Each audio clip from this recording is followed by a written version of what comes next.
Praise God. I don't know where to start. I don't know how to thank this God for saving my life. It can only be Jesus. It can only be Him. That saying that we always say, serving God pays. It's now that I'm convinced. On the 27th of December, I was going to Uguta for a cooking job. So on reaching there, I've already gotten to the junction where I was supposed to enter a bus email because I've not been to the place before. That's my first time. So the woman I was supposed to cook for, she was always on call with me, giving me direction on how to come. So I get to Uguta Junction, Mbidi to say Mbidi Junction. So she said I will enter a bus. From there, the bus will drop me to the junction. I was supposed to meet her for her to take me to her house. They were already waiting for me there. So I get there. It was only just one bus that was saw. Me and other, we are six. So the bus we thought is just a movable bus. It was later we now knew that we were supposed to enter the fuel station. That's where their park is. But we didn't enter there just because we saw the bus at the junction and they were already telling us, are you going to Oguta and all the rest of it? He said, yes, all of us entered. We don't know that he's a kidnapper. So when I entered, the woman called me. I said, I'm already inside car. We are coming. He said, okay, from that place to where she is already, I can't remember the junction. It's not up to 10 minutes. That they're already there waiting for me. We now drove off, let's say from here to flyover.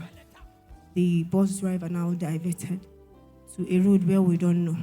So most of the persons that were inside the vehicle with us, they are just traveling home for Xmas. So they know the route. That's their village. That's their place. Yeah, I don't know. But I shall know that the woman said we are not entering anywhere, just a straight road to where I will meet them. So when the bus driver now diverted to another road, the lady beside me was like, driver, what happened? Is the road blocked? Why are you following this side? I now remember, yes, we are not supposed to enter any road. The woman behind me was also shouting, saying, no, why are you following this road? He did not answer us. He kept moving. Then there were three before we entered the bus. Him, the driver, the guy in front, and the other one behind. So they were just together. So the one behind now brought out a gun and said, everybody should keep quiet or else you will blow off our heads. It was then now that it was done on me that this is one chance. So we all kept quiet. At that point, my phone started ringing. The woman was calling that we should have been at the junction by now. For me to pick out the call, he snatched the phone from me, collected our bags. So they started driving to where we don't know. For like 30 minutes, they stopped. We came down. They said we should all come down. We came down from the vehicle. So another set of people now came out from bush. Like 4 persons came out from bush. Those ones were masked. We didn't see their face. So they were the one that now take us to. They now blindfolded us at that point, carried us back inside the bus, and then zoomed off to where we don't know. That driving with, if not less than 2 hours, we are driving to where only God knows where. They now enter inside bush. From inside the bush, there was a house there. They now took us there, pushed us inside the room and locked us up. They left us that Friday night. Nobody attended to us. Saturday, nobody attended. Sunday, nobody came. We were there, no food, no water, no bathing. It was now on Monday morning. 2 persons now came and opened the door. We are blindfolded. They tied us, so we are not seeing them. We are just hearing voices. So it's when they touch you, now know you are the one they are talking about. So they now brought phones and said, it's now, who are we calling that will give us 10 million naira? They first asked the elderly woman that was with us. The woman was traveling home to see her family. She came back from Lagos.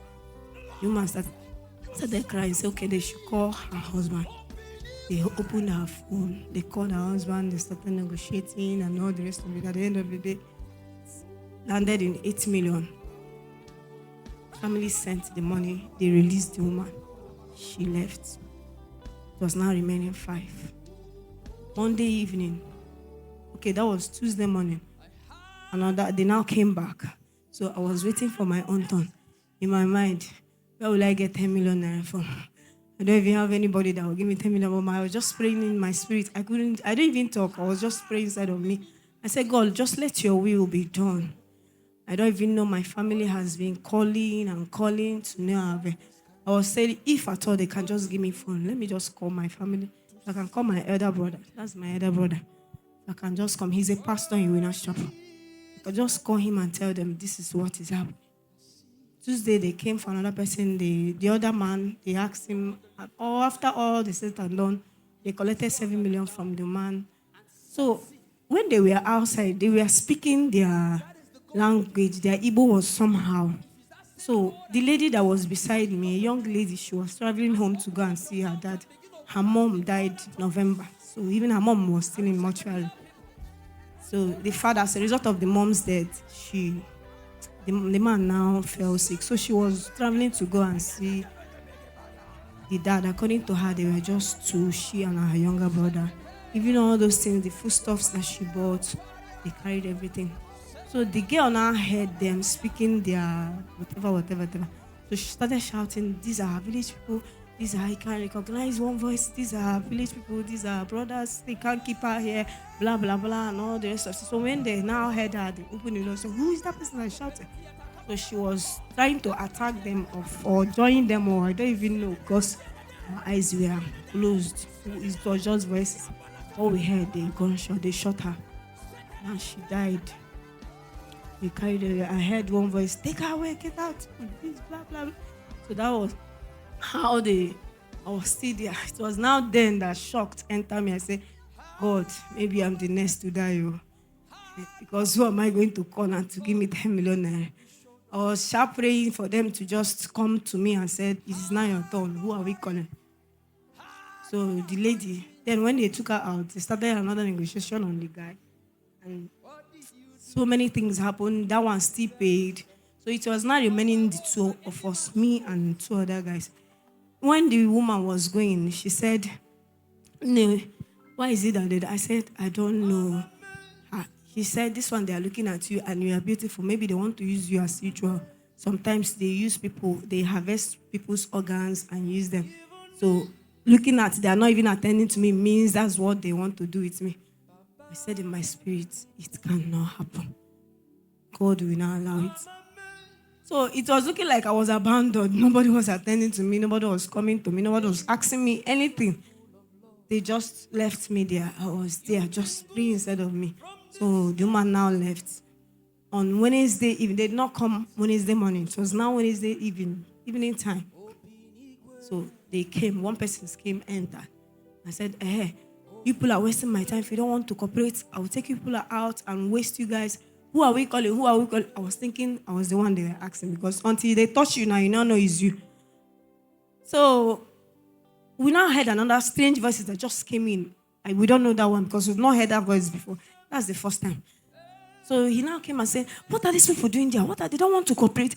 Take them out and kill them. You think I have patience? And if you see they speak so well, you could see that these people, they are not out. They are literate. They know something. Take them out and waste them if they don't want to cooperate. I don't have time. I'm going out. So it's as if he now looked at my direction and said, who is that one sitting there? Who is she? Who is she? So they want to answer him with their language that I did not even hear.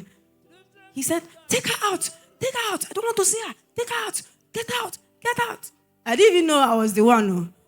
Before the guy now came and tapped me, I said, stand out. He pushed me. I jumped. He was pushing me. He pushed me out, and inside bush. I don't even know where. When he pushed me and said, get out from here, he now removed my blindfold. I looked, it was all bush. Where am I running? Am I running front or back? My spirit said, keep running. Anywhere you see road, keep running. I started running that night. I don't even know where to run to. I was just running. I ran, if not more than 1 hour before I could come up to where I now saw a third road. I didn't even know how God brought out a woman. She was just passing. I ran to her. I fell down. I was crying. Said, "Nee, what are you doing?" She first of all speak their language. I said, "Ma, I can't hear what you're speaking." Now it's okay. Wait till they do here. I now explain. He said, "Kai, you are just lucky. Indeed, you are serving a God." No, she said, it's either you are serving a God or you are serving whatever she mentioned. I don't know. That is just whatever you are serving that saved you from these people. It's either you pay a ransom or they use you for ritual and all the rest. So she took me. I was even scared of following her because at that point everybody is a suspect. I don't even know where to go.